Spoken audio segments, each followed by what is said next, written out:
nelayan laut menjual tuna, terjual banyak, tidak terkira.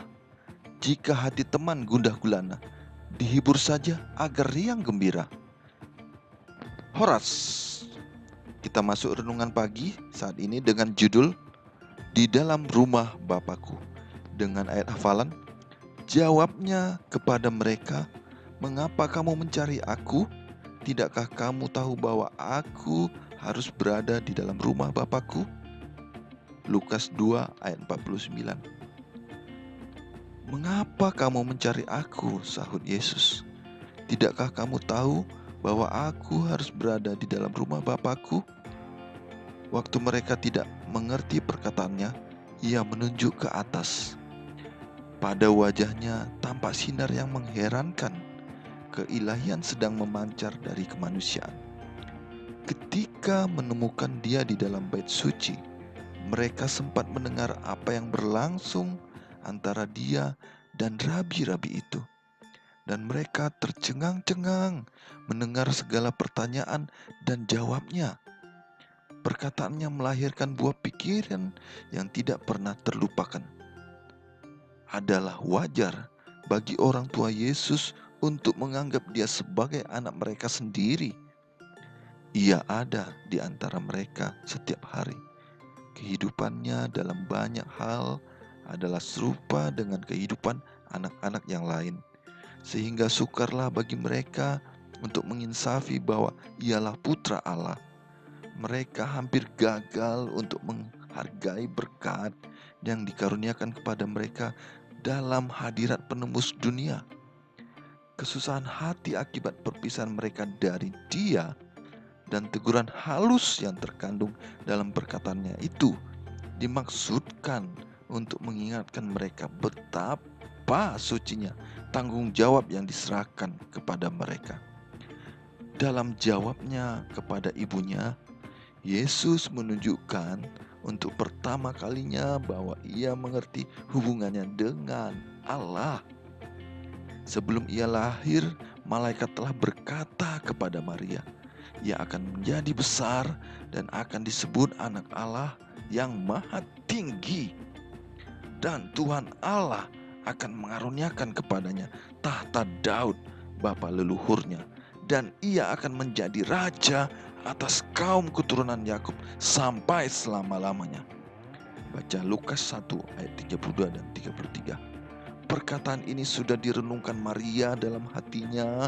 Namun meskipun ia yakin bahwa anaknya itu harus menjadi Mesias bagi umat Israel, ia tidak mengerti akan tugasnya. Kini ia tidak mengerti akan perkataannya. Tetapi ia tahu bahwa anaknya itu telah menyangkal tali kekeluargaan dengan Yusuf dan telah menyatakan bahwa ialah putra Allah. Yesus tidak mengabaikan hubungannya dengan orang tuanya yang di dunia ini. Dari Yerusalem ia pulang ke rumah bersama mereka dan ia membantu mereka dalam pekerjaan sehari-hari. Ia menyembunyikan rahasia tugasnya dalam hatinya sendiri, menanti dengan taat saat yang telah ditentukan baginya untuk memulai pekerjaan. 18 tahun lamanya sesudah ia mengakui bahwa ialah putra Allah, ia mengakui tali yang mengikatkan dia ke rumah tangga yang di Nazaret dan melakukan segala kewajiban seorang anak, seorang saudara, seorang sahabat, dan seorang warga negara. Dikutip dari buku Alfa dan Omega jilid 5 halaman 72 dan 73. Masalah keluarga, sebab saudara-saudaranya sendiri pun tidak percaya kepadanya. Lukas 7 ayat 5. Dalam usia yang masih muda, sangat muda, Yesus sudah mulai bertindak menurut caranya sendiri dalam pembentukan tabiatnya.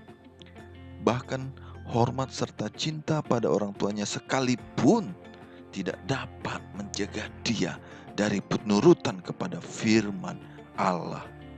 Ada tertulis, ialah alasannya bagi tiap perbuatan yang berbeda dari kebiasaan keluarga. Akan tetapi pengaruh rabi-rabi menyebabkan pengalaman hidupnya amat pahit. Pada masa mudanya sekalipun, ia mesti memahami pelajaran-pelajaran berat dalam bertahan dengan diam dan sabar. Saudara-saudaranya, yaitu anak-anak Yusuf, memihak kepada rabi-rabi. Mereka bersikeras mengatakan bahwa tradisi-tradisi mesti ditaati seakan-akan hal itu adalah tuntutan Allah. Mereka bahkan menganggap segala ajaran manusia itu lebih tinggi daripada firman Allah. Dan mereka merasa sangat tersinggung oleh ketajaman otak Yesus dalam membedakan antara yang salah dan yang benar. Ketaatannya yang saksama pada hukum Allah mereka salahkan sebagai kedegilan. Mereka merasa heran akan pengetahuan serta akal budi yang ditunjukkan Yesus dalam menjawab rabi-rabi.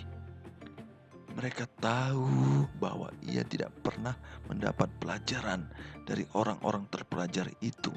Namun mereka terpaksa melihat bahwa ia merupakan seorang guru bagi mereka.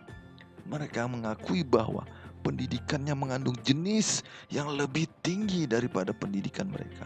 Tetapi mereka tidak melihat bahwa ia dapat menghampiri pohon kehidupan, yaitu sebuah sumber ilmu pengetahuan yang tentang itu mereka tidak mengetahui sedikit pun. Pada segala waktu dan di segala tempat, ia menyatakan minat yang penuh kasih sayang terhadap manusia, serta memancarkan di sekelilingnya cahaya belas kasihan yang gembira. Semuanya ini merupakan suatu tempelakan bagi orang Farisi. Hal ini menunjukkan bahwa agama tidak bergantung kepada sifat mementingkan diri, dan bahwa pengabdian mereka yang tidak sehat itu kepada kepentingan diri sendiri adalah jauh dari ibadah yang sejati. Hal ini telah membangkitkan permusuhan mereka melawan Yesus, sehingga mereka mencoba memaksakan penurutannya kepada segala peraturan mereka. Semuanya ini mengecilkan hati saudaranya, karena lebih tua dari Yesus, mereka merasa bahwa ia harus berada di bawah perintah mereka. Mereka mempersalahkan dia dengan mengatakan bahwa ia menganggap dirinya sendiri di atas guru-guru mereka, di atas imam-imam mereka, dan penghulu-penghulu bangsa Yahudi. Sering mereka mengancam dan mencoba menakut-nakuti dia, tetapi ia berjalan terus menggunakan Alkitab sebagai penuntunnya.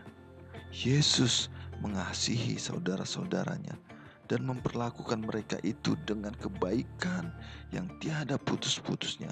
Tetapi mereka cemburu padanya dan menyatakan sikap kurang percaya dan sikap memandang remeh yang nyata.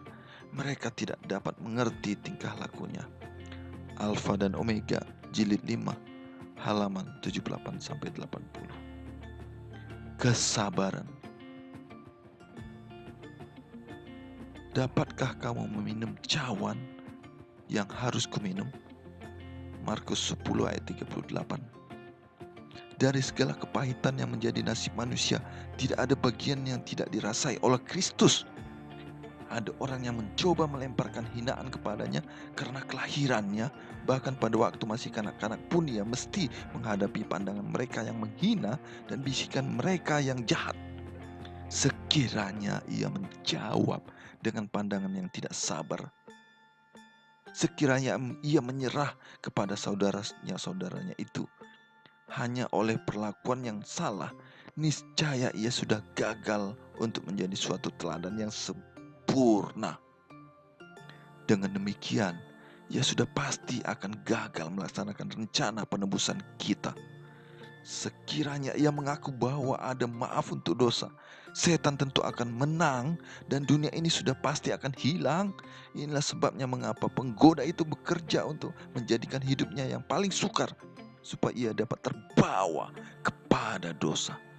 Tetapi bagi setiap penggodaan, ia mempunyai satu jawab. Ada tertulis. Ia jarang mengecam sesuatu perlakuan salah dari saudara-saudaranya, tetapi padanya ada kabar dari Allah untuk disampaikan kepada mereka.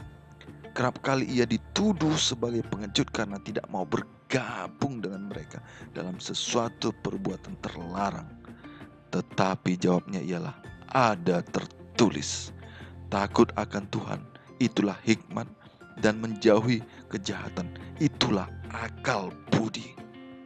Ayub 28 ayat 28.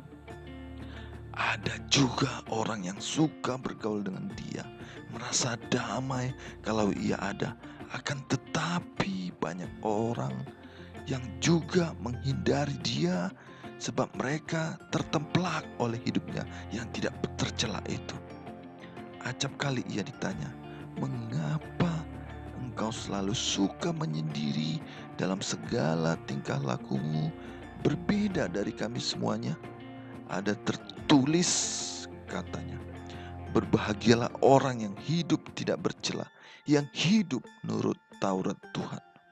Berbahagialah orang-orang yang memegang peringatan-peringatannya, yang mencari dia dengan segenap hati, yang juga tidak melakukan kejahatan, tetapi yang hidup menurut jalan-jalan yang ditunjukkannya.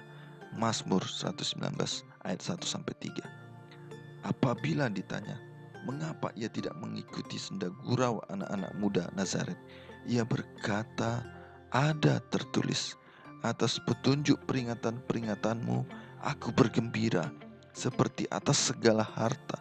Aku hendak merenungkan titah-titahmu dan mengamati jalan-jalanmu. Aku akan bergemar dalam ketetapan-ketetapanmu. Firmanmu tidak akan kulupakan. Mazmur 119 ayat 14-16. Yesus tidak mau berbantah untuk mempertahankan haknya. Sering pekerjaannya dijadikan sangat berat dengan tidak seperlunya, sebab ia suka menurut dan tidak bersungut. Namun ia tidak gagal ataupun putus asa. Ia hidup di atas segala kesulitan ini, seolah-olah dalam cahaya wajah Allah.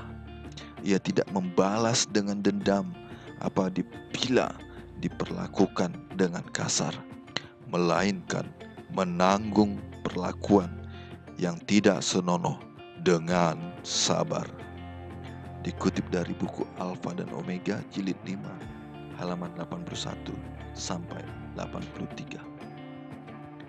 Buah kenari dan buah mangga di dalam karung ada sudah dipungut. Agar orang tuamu bangga, jadilah kamu anak penurut. Demikian renungan pagi kita saat ini. Kiranya Tuhan melindungi kita setiap hari dan memberi kasih karunia dalam hidup kita. Tuhan memberkati. Menjua-jua.